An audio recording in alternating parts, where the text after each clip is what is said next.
Have you ever wondered what really happens to the soul in those mysterious first 40 days after death? Imagine if these silent, hidden days hold secrets that can gently soothe your anxiety, quiet your restless thoughts, and envelop your mind like a comforting blanket of stars.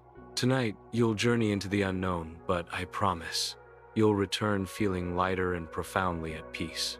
Together, we'll softly wander through these sacred, unspoken moments, discovering the gentle whispers that souls leave behind. This story will ease your mind, quiet your heart, and bring a sense of warmth and tranquility you've been searching for. By the end, you'll feel your tension melting away, replaced by a peaceful curiosity and deep inner calm. If this gentle journey resonates with your heart, please like, subscribe, and share this video because your kindness helps others who also need a comforting hand to guide them gently into restful sleep. Now, relax and let the mystery carry you away. They say that during the first 7 days after death, the soul doesn't stray far from where it once lived. It lingers quietly watching, feeling, almost floating between what was and what is. According to Spiritist teachings, this is a delicate time of release, where the soul still feels tied to its body, its home, and the people it loved. It might wander familiar rooms, hear voices, sense the warmth of old memories, but can't reach out. It's like waking from a dream and still feeling the pillow's imprint under your cheek. Some believe the soul undergoes an energetic adjustment during this window where the spiritual plane starts to unveil itself like mist slowly lifting at dawn. That's why prayers and gentle thoughts from loved ones are so powerful now. They help the soul transition peacefully. Imagine being caught between two worlds, unsure where to go next. That's the exact reason why so many traditions, especially within Spiritism, emphasize soft lights, quiet spaces, and emotional calm during this sacred period. Interestingly, there are stories of the soul trying to connect with us in subtle ways during these 7 days. Through dreams, flickers of sensation, a sudden warmth in an empty room. Some even say the soul watches its own farewell from this realm. But why 7 days? Why does this number echo through so many cultures and beliefs when we talk about the afterlife? That answer may be hidden in a much older book, one that speaks of divine cycles and sacred patterns. In the Bible, the number 40 is never just a number, it's a symbol of transformation, of crossing from one state to another. Just as Jesus remained on earth for 40 days after his resurrection, it's believed that the soul, too, undergoes a similar passage after death. This period is filled with reflection, transition, and subtle trials. Some teachings say the soul is shown glimpses of its life and led gently toward understanding, preparing for the next stage. It's not punishment, it's clarity. During these 40 days after death, the soul is said to journey through spiritual landscapes, sometimes comforting, sometimes revealing. It's almost like walking through a quiet gallery of memories, where each step brings a deeper awareness of who we were and who we're becoming. The Bible doesn't lay out every detail, but the clues it leaves are powerful. Think of Moses on the mountain, Noah in the ark, or Jesus in the desert. 40 always meant something sacred was being reshaped. For those left behind, this time invites prayer, peace, and purposeful reflection. According to many Christian traditions, it's a moment to release attachments with love, to help the soul rise lighter, freer. And in the quiet of those days, many wonder, does the soul notice us watching the sky? Does it feel the longing in our hearts? Some believe yes, and that's why the next part of this journey is perhaps the most personal of all. There's an old belief, whispered in many cultures and echoed in Spiritist teachings, that the soul, after death, often returns to the place it called home, not to haunt or linger in sorrow, but to feel, to remember. The familiar smell of the kitchen, the creak of a floorboard, the quiet hum of life continuing, it's all deeply woven into the soul's memory. And for a brief time, it seems, the soul walks those rooms again, softly, like a breeze through curtains. Many who study the mysteries of death say the soul after death retraces its steps not out of attachment, but as a way of saying goodbye. In the first 40 days after death, especially the early days. It's believed the soul might check in on loved ones, pause at a favorite window, or linger near a photo. Sometimes, people report sudden warmth, flickering lights, or vivid dreams during this time. These moments, though small, might be the soul's gentle way of letting us know, I'm still close, for now. If you've ever felt that strange sense of being watched when no one is there, or dreamed of a loved one who passed, perhaps it wasn't just your imagination. According to many who explore the spiritual realm, these encounters are more than coincidence. But what happens after this farewell visit? Where does the soul go next? That answer may lie not in the home it left, but in the silent judgment that follows. Throughout centuries, saints and mystics have spoken of a quiet reckoning that unfolds in the 40 days after death. Not a courtroom with thunder and fire, but a gentle unveiling. Saint Macarius of Egypt once described it as the soul passing through aerial toll houses, where it meets echoes of the choices it made on earth. In Spiritism too, there's a belief that during this time, the soul begins to review its life with deeper awareness, seeing not only what it did, but how it made others feel. The judgment, they say, isn't about condemnation, it's about learning. The soul, now outside the boundaries of time, starts to perceive cause and effect with startling clarity. That careless word spoken in anger, that quiet act of kindness, everything is remembered. Not to punish, but to grow. And just like a child learns from falling, the soul prepares for what comes next in the spiritual plan.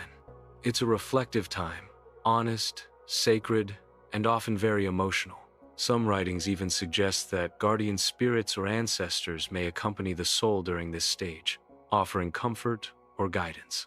It's as though the soul is not alone while facing itself, but held gently by divine presence. Still, this process stirs something profound. And many wonder, is there anything we, still alive, can do to ease this journey for the ones we've lost? That answer might lie in something as simple and as powerful as prayer. In many traditions, especially within Christianity and Spiritism, the 7th and 40th days after death are seen as spiritual milestones. Prayers during this time aren't just rituals, they're acts of love that ripple across dimensions. Some say that when we pray, it's like lighting a lantern on a foggy path, helping the soul navigate the unknown. These moments are believed to offer strength, clarity, and even a sense of emotional warmth to the soul after death. It's one of the purest ways we can say, you're not alone. On the 7th day, the soul is still very near, perhaps uncertain, perhaps still lingering in places it knew. A prayer on this day is like a whisper through the veil, reminding the soul of peace, of release, of home. And by the 40th day, when the soul is said to face spiritual transitions or judgments, prayer acts as a gentle push forward, easing fear and softening attachments. It's not about religion, it's about intention, energy, and compassion across worlds. Want to help someone who's passed? You don't need incense or elaborate rituals. A simple prayer, spoken with sincerity, can do more than you think. Light a candle, play soft music, or just sit quietly and speak their name with love. The soul may not respond the way we expect, but many believe it feels our care. And sometimes, that care is returned in ways you don't yet understand. But before we speak of signs and sensations, let's ask, can the soul still miss us, just as we miss it? It's comforting and also a little haunting to think that the soul after death still feels. But many spiritual paths agree. It does. In the early days after crossing over, especially within the 40 days after death, the soul may still experience longing. Not in the same way we do, but as a kind of spiritual echo. It misses familiar voices, shared laughter, even quiet routines like hearing the kettle boil or watching the morning light fill the room. That subtle ache? It may go both ways. According to Spiritist teachings and stories passed down by mystics, the soul doesn't simply disappear, it lingers, observes, sometimes even tries to console.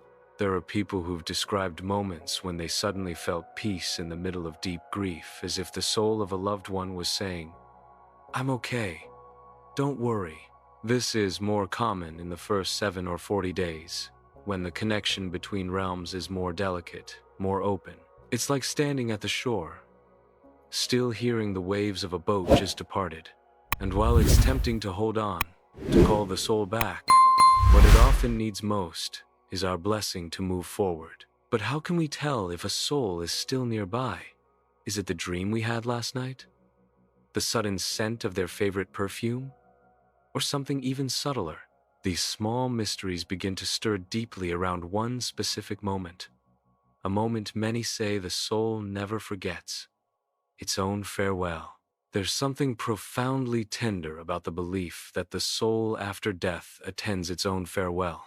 Many spiritual accounts, especially in Spiritism, suggest that the soul often remains nearby during the funeral, not with sadness or fear, but with curiosity, with love, sometimes even surprise. It watches the people gathered, hears the words spoken, and sees the faces, some tearful, some peaceful, some silently remembering. And in those moments, it understands its own life through the eyes of others. It's said that during these first 7 days, and especially on the day of the funeral, the soul is more aware of the emotional vibrations surrounding it. Laughter shared over old stories, unresolved tension, prayers whispered with trembling lips, all of it reaches the soul like music through a wall. In many cases, people feel a strange warmth or a sudden calm during the ceremony. Could it be the soul's way of saying, I see you, I feel you, thank you? This is why so many spiritual traditions ask that we hold funerals not in despair, but in love. Light a candle, read a favorite poem, play their song. The soul, still connected in those fragile hours, may carry that memory with them as they journey on. But after the ceremony fades and the room empties, the question lingers: can we still help the soul, even when it begins to move beyond? Helping a soul after death isn't about grand gestures, it's about quiet love. Many believe that during the 40 days after death, especially in the Spiritist view, our thoughts, words, and emotions act like threads reaching into the spiritual plane. A simple prayer, a whispered memory, or even a kind act done in their name can offer peace and clarity to a soul adjusting to its new reality. It's like leaving a light on at the door, in case they're still finding their way. If you ever feel helpless after losing someone, know this: you're not powerless. You can write them a letter, visit a place they loved, or donate to a cause they believed in.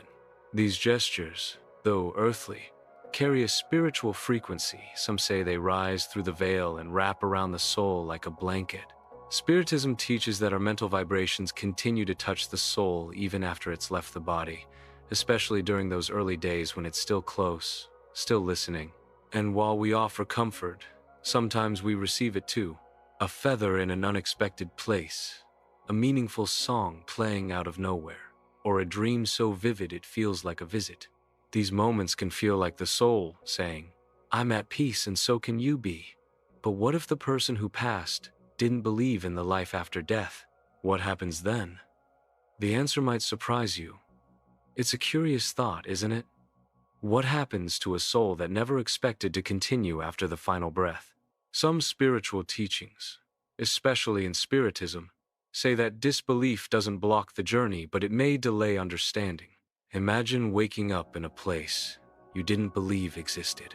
Confusion, surprise, even denial can cloud the soul after death, especially in the first days or weeks.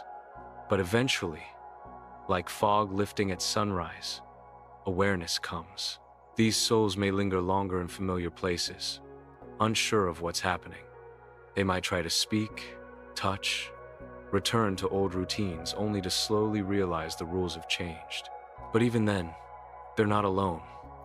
Spiritist accounts describe compassionate guides who assist the disoriented, patiently helping them see that life didn't end, it simply shifted.